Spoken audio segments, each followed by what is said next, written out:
नमस्कार, आप देख रहे हैं द इंडिया टॉप। मैं हूं आदेशपुरी। देश में बिहार में शिक्षक की नौकरी एक समय सबसे आराम की और सबसे इज्जत वाली नौकरी मानी जाती थी, क्योंकि भर्ती प्रक्रिया भी बहुत आसान था। शिक्षक अपना शिक्षण काम करते थे और उनको उस हिसाब से प्रमोशन मिलता था और काफ़ी मान सम्मान हुआ करता था। लेकिन कुछ सालों में बिहार में शिक्षक नियोजन की भर्ती की प्रक्रिया जो है और शिक्षक संबंधी शैक्षणिक कार्य जो है सबसे उलझाऊ और सबसे टफ, नियमों कानूनों में उलझन वाला एक कार्य बन के रह गया है। आपको बताएं कि शिक्षकों का नियोजन का प्रक्रिया जो है हमेशा विवादों में रहता है।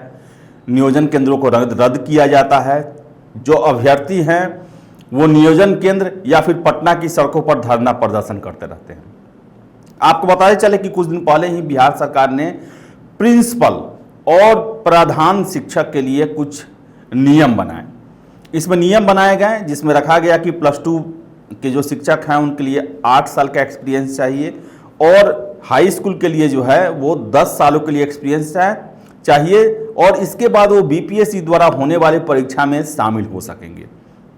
विवाद यहीं से शुरू होता है, यहीं से, क्योंकि बिहार में जो भर्ती प्रक्रिया थी, जो नियमों को बनाया गया, वो ही इसके लिए सबसे बड़ी राह में रोड़ा बन रहा है और इसके कारण हजारों शिक्षकों का प्रिंसिपल बनने का सपना जो है वो अधूरा रह जाएगा।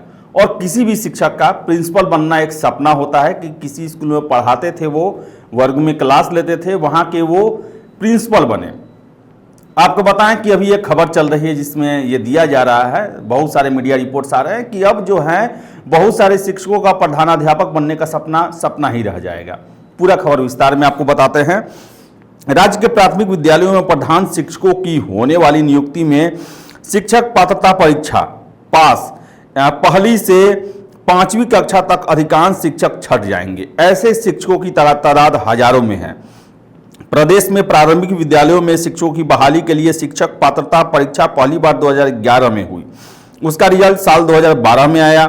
उस समय ट्रेंड और अनट्रेंड दोनों ही कोटि के अभ्यर्थियों की शिक्षक पात्रता परीक्षा में बैठने का प्रावधान था। यही वजह रही कि उसमें ट्रेंड के साथ बड़ी संख्या में अनट्रेंड बैठे और पास हुए। ऐसे अभ्यर्थियों की बहाली की प्रक्रिया साल 2013 में शुरू हुई, पर बहाल होने वाले अभ्यर्थियों की संख्या कम रही। साल 2014 में जब कैंप मोड में बहाली हुई तो बड़ी संख्या में अभ्यर्थी बहाल हुए। बाद में अनट्रेंड शिक्षकों के लिए सवैतनिक ट्रेनिंग की व्यवस्था हुई। ट्रेनिंग पाठ्यक्रम पूरा करने के बाद उनकी ट्रेनिंग की परीक्षा हुई। विभिन्न सत्रों की परीक्षा में बैठे शिक्षकों का रिजल्ट साल 2018 में आया।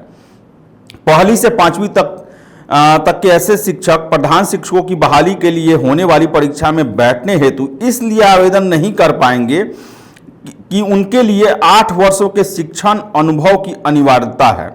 अनट्रेंड रहते हुए शिक्षक पात्रता परीक्षा पास होकर पहली से 5वीं तक के शिक्षक जिनकी ट्रेनिंग सवैतनिक अवकाश पर हुई, प्रधान शिक्षकों की बहाली इसलिए आवेदन नहीं कर सकेंगे क्योंकि उनके लिए शिक्षण अनुभव प्रशिक्षण की तिथि से माना जाना है। इसके मद्देनजर टीईटी एसटीईटी उत्तीर्ण नियोजित शिक्षक संघ के अध्यक्ष मार्कंडेय पाठक ने हाल ही में शिक्षा मंत्री एवं शिक्षा विभाग के अपर मुख्य सचिव को ज्ञापन देकर प्रधान शिक्षकों की बहाली में टीईटी पास शिक्षकों के लिए शिक्षण अनुभव की बाध्यता समाप्त करने की मांग की है। संगठन के प्रवक्ता अश्वनी कुमार पांडे ने बताया कि ऐसा नहीं हुआ तो अनट्रेंड रहते हुए शिक्षक पात्रता परीक्षा पास पहली से 5वीं तक के सवैतनिक अवकाश पर ट्रेनिंग लेने वाले एक भी शिक्षक प्रधान शिक्षक नहीं बन पाएंगे। शिक्षा विभाग के मंत्री एवं अपर मुख्य सचिव को दिए गए ज्ञापन में संगठन ने शिक्षा का अधिकार कानून एवं नई राष्ट्रीय शिक्षा नीति के प्रावधानों एवं राष्ट्रीय अध्यापक शिक्षा परिषद के मानक का हवाला देते हुए प्रधान शिक्षकों की बहाली में शिक्षक पात्रता परीक्षा अनिवार्य करने, टीईटी शिक्षकों का अलग संवर्ग गठित करने एवं स्नातक ग्रेड के प्रारंभिक शिक्षकों को 5 साल की सेवा उपरांत मध्य विद्यालय में प्रधानाध्यापक के पद पर प्रोन्नति देने की मांग उठाई है। मांग स्वाभाविक है और इसमें किसी भी तरह से जो शिक्षक हैं वो दोषी नहीं है। दोषी है तो बिहार में शिक्षक भर्ती की प्रक्रिया है, क्योंकि 2011 में ही यह उपबंध किया गया था कि ट्रेंड यानी कि बीएड के डिग्री लिए हुए व्यक्ति या अनट्रेंड जो बीएड नहीं किए हैं, वो दोनों टीईटी की परीक्षा में शामिल हो सकते हैं। लेकिन बाद में नियम बदले गए और इनको छुट्टी लेकर डीएलएड का कोर्स कराया गया और ये डीएलएड का कोर्स किए, परीक्षा भी पास किए। 2018 में इनकी बहाली को माना गया और आज 2021 है। देखा जाए तो वास्तविक रूप से ये 7-8 सालों से ऑलरेडी जॉब में है, लेकिन शिक्षण अनुभव जो है वो ट्रेंड होने के बाद, सवैतनिक ट्रेंड होने के बाद से माना गया। ऐसे में हजारों शिक्षक जो हैं वो प्रधानाध्यापक नहीं बन पाएंगे। तो शिक्षक संघों की मांग है कि इनको प्रधानाध्यापक बनने का मौका दिया जाए, जो टर्म एंड कंडीशन लगाए गए हैं उसे खत्म किया जाए, क्योंकि ये टर्म एंड कंडीशन अभ्यर्थियों के द्वारा, शिक्षकों के द्वारा नहीं बल्कि इनकी भर्ती प्रक्रिया के कारण, लेट लतीफी के कारण ऐसा हुआ है। जरूरत है सरकार इसके दिशा में सकारात्मक पहल करे और शिक्षकों का एक सपना होता है, हर एक नौकरी में प्रमोशन सबका सपना होता है और अच्छे पद को प्राप्त करना हर एक व्यक्ति का लक्ष्य होता है। आईएएस जो है वो अगर परीक्षा पास करता है तो उनका सपना होता है कि वो जब प्रमोशन करे तो चीफ सेक्रेटरी बने बिहार किसी भी स्टेट के, जिस स्टेट में वो सेवा देते हैं। कोई भी आईपीएस अफसर है उनका सपना होता है कि वो डीजीपी बने, सीबीआई डायरेक्टर बने। तो ऐसे में शिक्षकों के साथ ये कैसे नियमों को बनाकर, जबकि लेट लतीफी के कारण बिहार सरकार की भर्ती प्रक्रिया ही है, उनको कैसे उनके सपनों को रोका जा सकता है। तो जरूरत है सरकार को इस दिशा में सकारात्मक पहल करने की। जब आप परीक्षा ले ही रहे हैं तो उसमें शिक्षण अनुभव का क्या जरूरत है।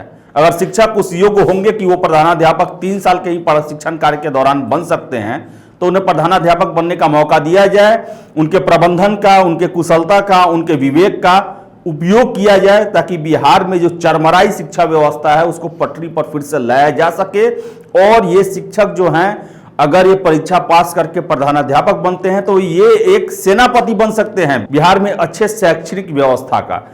तो फिलहाल इस वीडियो में इतना ही। वीडियो पसंद है लाइक शेयर करें, हमारे चैनल द इंडिया टॉप को सब्सक्राइब जरूर कर लें। धन्यवाद।